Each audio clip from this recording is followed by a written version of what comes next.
ভাই কি বলবো, মানে দেশের যে অবস্থা, হ্যাঁ রোডে মানে বাইক নিয়ে উঠতেও লাগে ভয়। এই যে বাইক নিয়ে উঠছি, এখন আসি হচ্ছে মিরপুর রোডে। তো এই রোডে আমি অলরেডি 38-এ বাইক চালাইতেছি, না জানি কখন পুলিশ আইসা ধরে।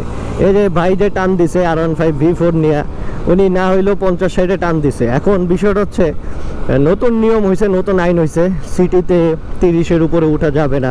বাট এটা কীভাবে সম্ভব ভাই আমি জানি না। এই যে আমি 40-42-এ চালাইতেছি, পিছন দিয়ে আমার ট্রাক পিক আপ এই যে হর্ন মারতেছে, ওভারটেক করতেছে।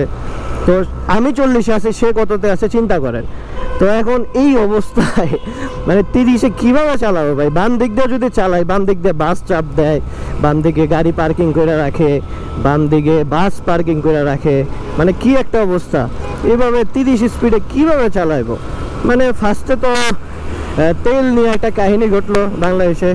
হ্যাঁ, তেল 130 টাকা করলো, এরপর আবার 125 টাকা 26 টাকা করে, এখন আবার 28 টাকার মতো হয়ে গেছে তেলের দাম। আমি এখন তেল নিতেই যাইতেছি ভাই, কি করবো? এখন তেল তো নিতেই হবে, বাইক তো চালাইতে হয়, আমার মানে অনেক কাজ থাকে, বাইক নিয়ে দৌড়াদৌড়ি করার লাগে। এখন এই দামে মানে বেশি টাকা দিয়ে তেলও নেওয়া লাগতেছে, আবার বাইকও চালানো লাগতেছে। এই 30 স্পিডে বাইক কীভাবে চালাবো আমি ভাই, আমার মাথায় ধরে না। মানে বাংলাদেশের এই নিয়মগুলো যারা করে, তারা যে কি খায়া মানে কি চিন্তা করে এই নিয়মগুলো করে আমি ভাই জানি না। মহাসড়কে যেখানে 80-র নিচে নামাই যায় না, 80 মিনিমাম স্পিড, সেখানে 60 স্পিডে বাইক চালাইতে হবে। এখন কোথাও যে ট্যুরে যাবো এটাও লাগে ভয়।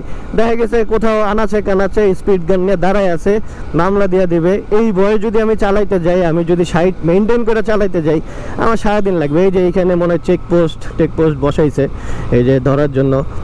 বাহ, সিএনজি ধরতেছে। আচ্ছা ধরুক, ব্যাপার না, আমি স্পিড কমাই ফেলছি। তো এরকম গতকালকে শুনলাম পান্থপথে এবং ঢাকার বিভিন্ন জায়গাতে এরকম চেকপোস্ট বসাইছে, গণহারে মামলা দিছে।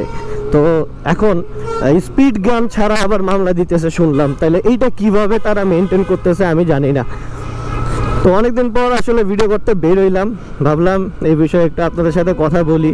এই নিয়ম আসলে কার জন্য কেন করা হইলো, আর সব ঘুরে ফিরে আসলে বাইকের উপরই। আমি এখন যাচ্ছি হচ্ছে এসপি ফিলিং স্টেশনে। এখান থেকে ম্যাক্সিমাম টাইম তেলটা নেই, মানে যখন একটু বেশি ফুয়েল নেই বাইকে তখন আর কি এখান থেকে নেই। এখানে তেলটা খুব ভালো, আমি এখান থেকে মানে খুব ভালো একটা মাইলেজও পাই, একটা স্মুথনেস পাই বাইকে, এই কারণে এখান থেকে তেল নিতেছি। এই দেখেন, আমি তো 40-এ চালাইতেছি, তাহলে তারা কততে চালাইতেছে কিছু বলার নাই। তো চলে আসছি এসপি ফিলিং স্টেশনে, এখান থেকে তেলটা নেই। আজকে আবার কয় টাকা দাম কে জানে, মানে প্রতি মাসে নাকি এখন আবার তেলের দাম আপডেটও হয়। তো দেখি আজকে কয় টাকা দাম।